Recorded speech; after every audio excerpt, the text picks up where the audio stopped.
If you watch some of my videos, I have Asperger's syndrome.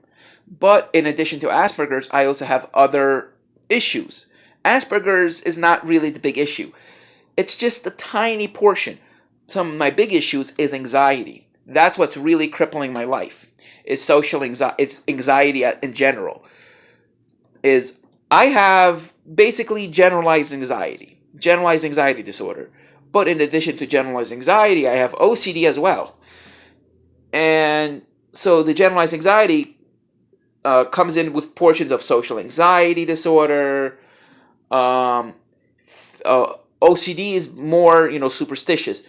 But most of my anxiety centers around fear of getting arrested for socializing differently.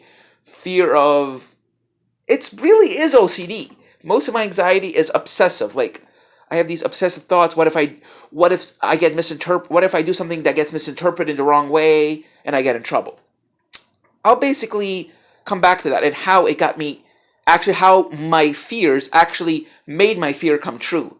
In a way, sort of a self-fulfilled prophecy. When I was 15, 14, I didn't really have social anxiety disorder. True, I didn't have many friends because I was being severely bullied and I was kind of closed off. Yes, I talked a lot. I had people who joked around with me, but I never really had true friends. Even today, I don't really have many friends. I mean, friends that would hang out with me. I mean, I have people who I talk to who sometimes, but beside some friends who most of them are actually autistic like myself, I don't really have any other friends. But now I'm starting to make some friends. I'm starting to socialize a little more. I'm starting to open myself more to social interaction without fearing what would happen if should something go wrong. And it's going pretty well so far, and I hope it continues that way. But earlier, like going back a couple of years, I had no friends at all, and I especially feared talking to girls. Even though I didn't have any romantic feelings for any of those girls, I was afraid, since I'm a guy and they're a girl, that they'll think I'm stalking them, creeping on them, and they will call the police on me, and I'm gonna get arrested. And because I have an anger issue to being falsely accused, that's one of my triggers. I'm afraid that I'm gonna completely flip out. It's So to avoid that whole situation, I almost never talk to any girls unless I personally knew them. Like if I didn't know them, I didn't talk to them. And if I did, I would very timidly introduce myself. I would try to be as polite as I can be, which sometimes did come across as being awkward. But a couple of years ago, I had an incident in my college, and I'll get to that in a couple moments. But basically, this fear of talking to girls and being accused of stalking, and being considered, a stalker, that began around age 15. Because somebody, no, made a joke that, oh, they're gonna call the police on me and say I'm sexually harassing them. It was a joke. It was a friend of mine who joked with me. A girl, though, made a joke. I knew she was joking from the tone of her voice, but my OCD kicked in. So I looked in how I could get in trouble for sexual harassment, or what is sexual harassment. I looked it up, and stalking is considered sexual harassment, and I looked up what stalking is, and basically I became super obsessed over that, and I feared going up to any girl. So there was this basketball game that was going on. Nothing happened during it. There was this girl that I really wanted to talk to. This cute girl I wanted to talk um, to get to know her a little bit. But guess what? I was 15 at the time, but my anxiety kicked in already. Actually, I was 16 at that time. She was about the same age, maybe a year older. But I feared that again. I would fear that she would think that there's this guy harassing me on the park, even though we're playing basketball together. And all the guys were like, dude, talk to her, talk to her. I'm like, no, I don't want to talk to her. And they're like, oh, you don't know what you're missing. I'm like, I don't want to get in trouble. And they're like, what are you talking about? But basically, from age 15 is when my fear of that kicked in. I had a lot of fears of other things, but I had many fears. Fears that I would get beaten up if I look at somebody the wrong way. Fears I would get beaten up if I argue with somebody. So I was very anti-controversial. Basically, if I was accused of doing something wrong, by a stranger, I would say I'm sorry. But of course, if somebody I knew, who I knew quite well, I got very argumentative, and that's where I basically blew up because I don't know, but things like that worked. That's how I was. Anyway, this continued. Um, a girl tried to get intimate with me when I was about 17. And again, I was like, absolutely not. I completely just said no, no, no, no. And she was like, and then I told her later, I told her I could get in trouble for this. I'm like, what? You're not going to get in trouble? I'm like, yeah, I will. I'm like, and she asked me why. I told her I'm unlucky. And I told her, I mean, I knew her since like childhood, so I basically told her all the bad things that have been happening to me in life and how I could predict them, and I just had a bad vibe if I did what you wanted to do. So yes, I blew off my what could have been my first intimate experience when I was 17 because I was afraid of repercussions. Yeah, I always had fears that basically anxiety ruled my life. Even up to today, it kind of still rules my life to a certain extent. And fast forward 6 years later, I'm now 23 years old, attending community college. And again, same thing. I have a lot of guy friends, a couple friends who are girls, but today, now when I'm 25, most of my friends are guys. Majority of my friends are guys. I have about one or two friends who are girls, but like distant friends. I don't hang out with any of them. I don't hang out with any of my friends because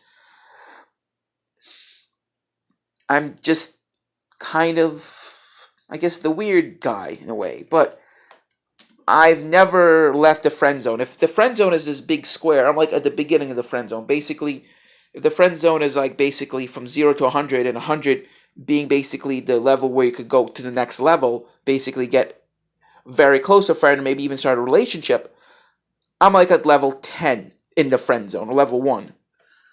And I've always been at that level because of my anxieties. But anyway, going back to that incident, I was sitting in the cafeteria. There was this girl I wanted to talk to. I met her once before.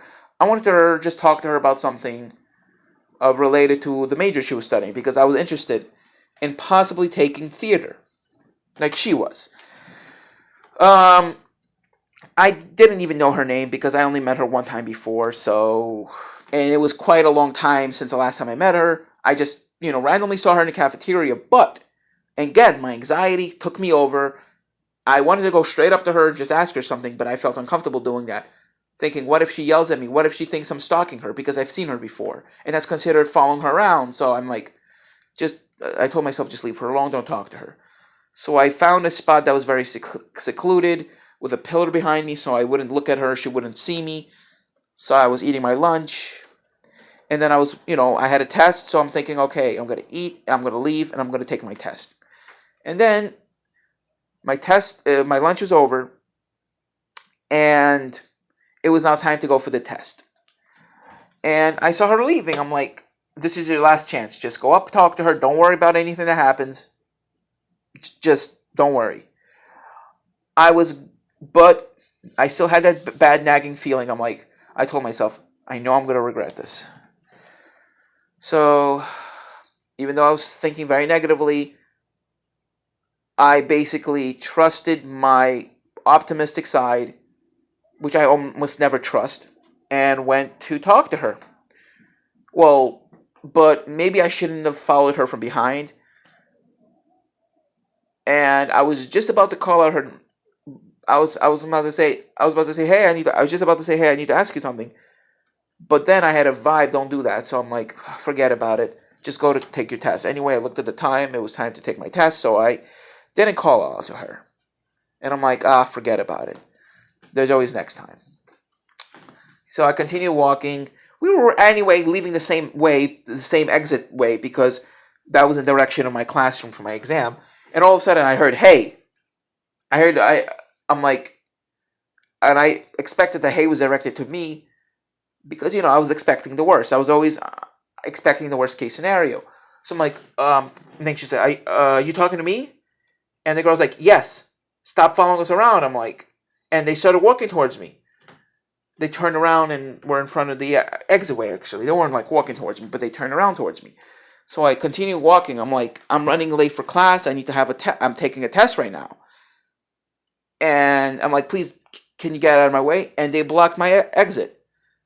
If anyone was harassing anyone, they were actually harassing me, technically. They're like, stop harassing us, stop following us around. I'm like, I'm not following you around. I just wanted to ask you something, but I was anxious. Like, no, I have asked you before not to follow us around. I'm like, what are you talking about? You must mistake me for somebody else.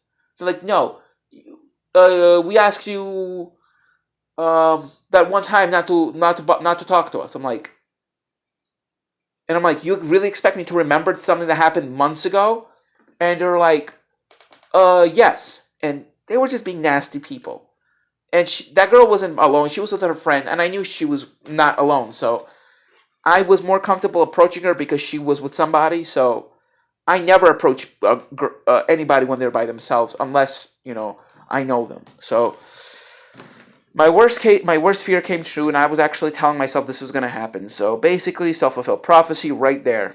And basically that just reinforced my anxiety and my fear.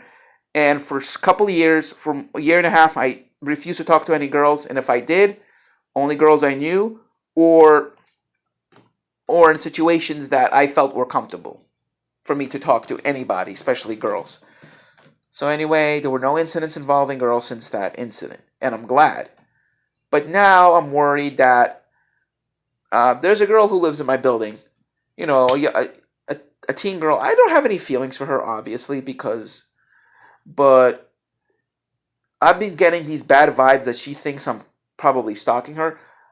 Even though we live in the same building and she happens to go to she works at the same gym I go to, I try to avoid her completely. I try to not look at her, not talk to her. Even, basically, I deliberately avoid even eye contact with her. I would completely not even look in her direction. Because I fear that she'll think I'm harassing her, and she'll call the police on me. And because of my autism, the police might misinterpret what I'm saying, and it could be used against me in court and could find me guilty of sexual harassment or stalking, which is, I think, a sex offense. And so everybody at the gym is telling me, dude, talk to her. I'm like, no. Bad things have happened to me when I talk to girls. And this guy was like, well, this is why you're still single. I'm like, and here's the thing. Guys, there's a guy who's much older than me who's been flirting with her, and she's been flirting with him. So I'm thinking, that's not fair. Why can he flirt with her, but I can't even, look in her direction? Because when I was in public school, basically, that's how the world worked for me. Basically, I was punished for the most ridiculous thing, like talking back, when I needed to, actually, even. For being late, for things most things that I didn't even do, things that were completely normal from any student that wouldn't even get detention. Yet I would be getting detention for the littlest thing. So I always assume I'm just unlucky. I just have bad luck. And I still kind of feel that way. For this reason, I still do a lot of OCD rituals. And I believe if I don't do enough rituals, my worst fears will come true. And basically, that is why I was in this rut until recently. I talked to a psychologist. I even talked to people who are getting me out of this rut, basically. And yes, being anxious makes you look weird, which could, lead the person could lead other people the wrong way. So a couple months ago, I told the guy in front of her that I have autism and that I have anxiety, and it's why I don't talk to people, but it makes me look really weird. So basically, I was telling him by telling him about my disability. So I would be more comfortable being around her, basically. So I would be comfortable thinking that at least she knows why I'm acting this way. without directly telling her. And now I'm at least starting to say hi and bye to her without fearing the worst.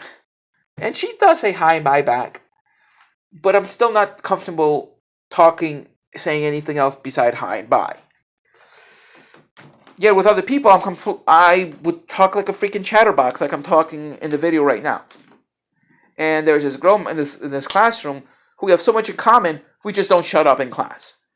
It's that in certain social situations, I like freeze up with fear, expecting the worst possible outcome.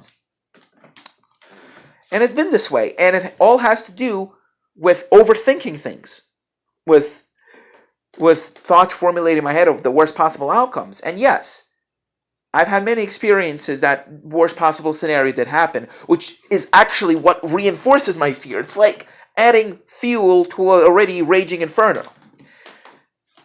It's kind of like a endless cycle almost, but not. And maybe my experience can actually lead psychologists a new understanding of anxiety, and that my fears are not completely like illogical. That my anxiety is not like a phobia because I've actually experienced it, and it's completely logical that it could happen again. Well, thank you for watching this really long video, and have a great day. Bye.